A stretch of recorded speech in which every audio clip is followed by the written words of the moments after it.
Hey everyone, and welcome to Developer Tea. My name is Jonathan Cottrell, and today I'm continuing my interview with Scott Belsky. If you missed the first part of the interview, go to developertea.com and check it out, or better yet, subscribe to the show, and you can find that interview in your favorite podcast app or on iTunes podcast directory, or in the RSS feed, which you can also find at developertea.com.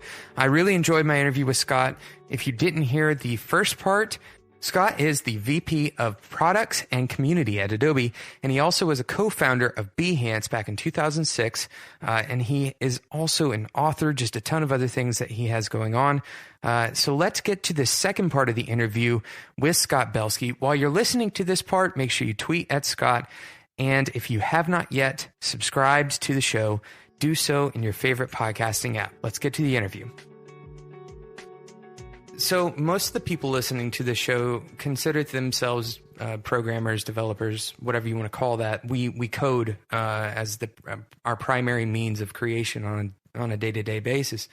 And our culture, at least the digital creation culture, especially if you're working for a startup or even more so if you're working in an agency environment, the culture kind of says that the programmers and the developers are not necessarily creative like designers are, or like the, product creators are.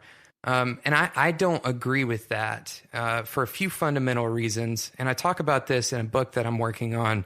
I talk about the difference in constructive creativity and then in visionary creativity. So you have constructive creativity, which is what we as software developers work in.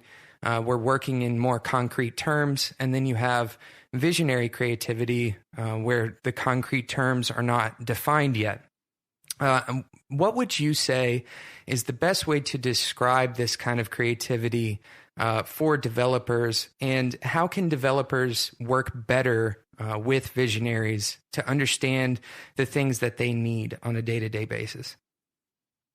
Well, it's a really good question. I mean, first of all, I've always defined creativity as a genuine interest combined with initiative.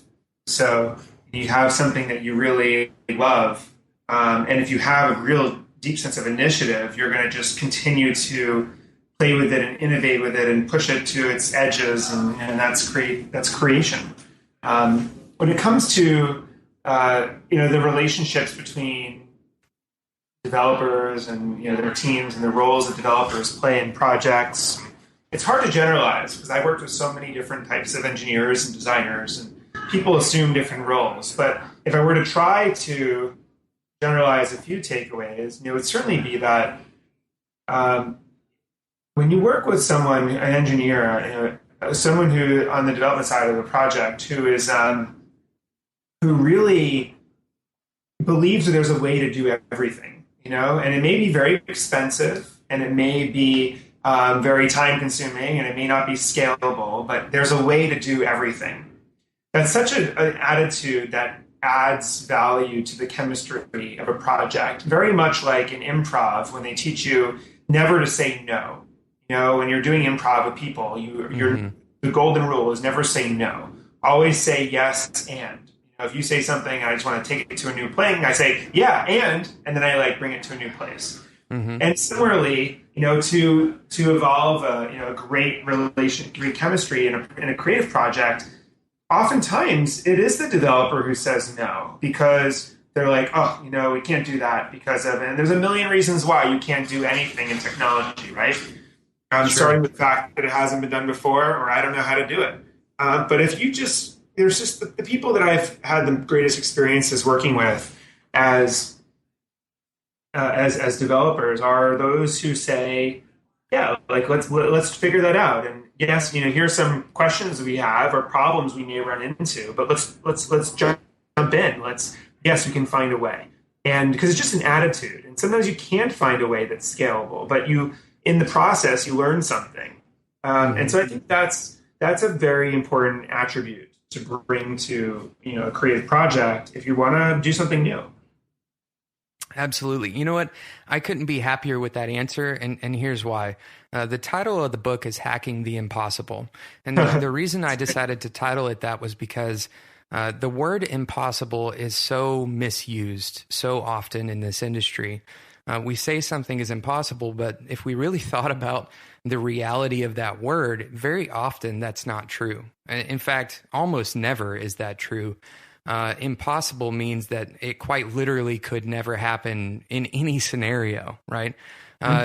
Impractical may be a useful word, but more often the useful word is yes, right? The more often the useful word is to look at what somebody's presenting to you, and instead of immediately, I call it dream squashing. Instead of coming to the table, here's the story behind Dream Squasher. I tell people in the book to not be a dream squasher. I was working at our agency here at Whiteboard in Chattanooga, and I walked in to a meeting and I was sitting at the table, and I remember just kind of ripping apart this proposal that was on the table, saying we can't do it because of this and this and this. And what did you think about this thing? And did you think about this? Of course you didn't. We can't do it. And that's just kind of par for the course for so many developers. And one of our more visionary types at the table looked at me and said, "You know what? You're like the dream squasher." And I'll never forget that moment, because I realized how true that was, that all of the momentum, all of the creative energy behind this project is kind of just completely squashed when somebody walks in the room and gives you all the reasons why it's not going to work. Nobody wants to be a dream squasher, right? Nobody does. Or work with one, for that matter. Awesome. I'm going to take a quick sponsor break, and then we're going to talk about one more thing. You've probably heard of QuickBooks, and you might even use QuickBooks every day in your small business. But did you know that QuickBooks has an API? Intuit has built the API with developers in mind, using standards like OpenID, OAuth, and REST API calls. And with millions of businesses already using QuickBooks, you've got a customer base that's ready to use your app. And you can even publish your app on apps.com, Intuit's application marketplace built specifically for QuickBooks users. And here's the best part of the QuickBooks API and apps.com. It's all free. Intuit doesn't take a royalty share from the applications that you publish. You can get up and running in just a few minutes using the Developer Sandbox and the API Explorer. Just go to developer.intuit.com today to get started. There will also be a link in the show notes to let Intuit know that you're a Developer Tea listener, which is a huge help to the show. Check it out in the show notes on developertea.com. All right, so Scott, thank you again for being on the show. You offer so much value to the listeners of Developer Tea and to me personally in my life. Like I said, I'm going to be doing a giveaway of Manage Your Day-to-Day, published by 99U. Fantastic book. I read it in a day, I think. It's like one of those books that you can sit down and read in a day, but you should read it like once a year. Really, it's in a lot of ways, it's very proverbial. So I'm going to do that giveaway. Anybody who shares this episode on Twitter, you will be eligible for that giveaway. So make sure you share this episode on Twitter and mention Scott. I think you have a Twitter, right, Scott? I do. What is your Twitter name? It's just at Scott Belsky. Well, there you go. All of the good Twitter names are either at Scott Belsky or the real Scott Belsky, one or the other. Awesome. So one more question that I have for you. Your credentials and your titles and your experience, they all speak for themselves. I most likely have already told the listeners some of those in the intro to this show.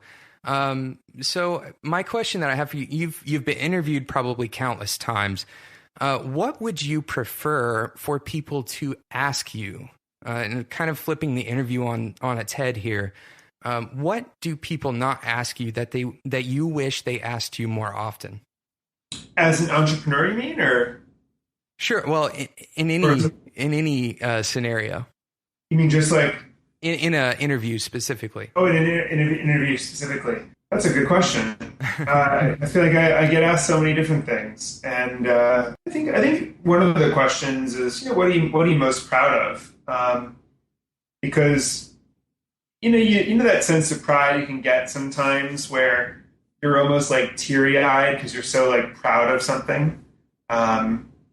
and it's like, it like moves you, just like, gosh, like what an accomplishment. Like to me, it's always been people's careers. It's always been sitting with people that, I may have hired out of college or hired into a role and they've evolved into a completely different role. Like it's those moments or milestones is probably a better word, where like you're like, wow, this is why I do this. This is why I built a team. This is why I care about the team. And to build these sorts of, when you're building something, you're building careers. And that's also an important message to, your listeners is, do you want to be in the business of management or not? Because there are a lot of, great people on my team, designers and developers who, had the opportunity to step into a management role, but were more fired up by just getting in there and solving problems and building a product versus, stewarding people's careers. You really have to be into it and enjoy it in order to invest and succeed in it. But it is something I feel like when I think about what am I most proud of with Behance, it's really the people, who we've become, is something that I often think is overlooked. Yeah, that's great. I'd love to hear a story about one of those people. If you're interested in telling one of those stories that you are proud of, I think I'd love to hear it, and it'd be a huge inspiration for me and for the listeners of the show. It's like I think that there's certainly there's one developer on our team who joined in the very, very early days who coded websites in his dorm room to get through college, and kind of came on board. And when we interviewed him, it was one of our early tech hires. We showed him some of the things we wanted to do, and he looked at the network, which was one of the ideas we had at the time, and he was like, "Oh yeah, like that would be like a month or so." Because he obviously had no idea what he was in for, but he had such a positive attitude and had, in his experience, was just always able to do what he had his mind set to. He just could accomplish it. And so that attitude, which we obviously realized was naive, like he didn't realize how dense this product would be, clearly, but it was so positive. And so brought him on board. Obviously, it was a rude awakening probably 3 days into the job when we realized how big of a challenge we had in front of ourselves. But seeing him then evolve into having not many good kind of coding practices to now being the person who like leads code practices on our team and is a stickler for process and improving the way that we work. That sort of that journey that he's gone through over 7+ years, and now the fact that he leads a team and he's an admired person in our company, and in our industry, it's exciting to see that, and that's what I mean. Absolutely, that's such a good story, and I think that there are a lot of people who are listening to this episode now who may be early in their careers. And you have a lot of options of how your career will go, especially early in your career. You start paving the road for how you will react. And if you take anything away from this episode, one thing that I really hope you take away is that a positive attitude about anything is almost always better than a negative attitude. There are very few times when a negative attitude will serve you well at all. And that's not just for developers, that's for anyone. But I think developers have a tendency to fall to to negative attitudes because we have a different knowledge set. We have the ability to see when people are unfortunately maybe naive or they don't understand the intricacies that we might understand. And it's our job not only to understand those intricacies, but also to work in them and to make things that previously weren't possible, and to make things come to life, like Behance. Yeah, no, I mean, I think that is what's required. Absolutely. So there's one last question I like to ask all of my guests. If you had just 30 seconds to talk to either a new developer or a developer who is well into their career and give them a piece of advice moving forward, what would you say to them? Well, I think everyone needs to, invest themselves in something that they are really fascinated by. And because a labor of love always pays off. It doesn't necessarily pay off in the way that you think. But what really is a bad idea is to take a job very early in your career that is just, paying a few $1,000s more than the other opportunity that is truly the overlap of your genuine interests and your skills and the opportunities that present themselves. You really want to work in that overlap of those three things, and you want to make sure that you don't,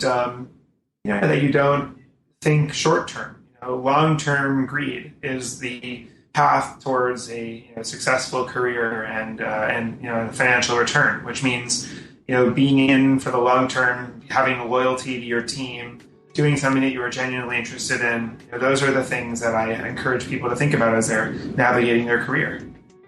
Great. Awesome. Very good advice. Thank you so much, Scott, for being on the show. Pleasure. Thanks, Jonathan. And thank you for listening to this episode of Developer Tea with Scott Belsky. And make sure you follow Developer Tea on Twitter. That's at Developer Tea. If you have any feedback, that is a good place to send it, but you can also send it to me directly at developertea@gmail.com.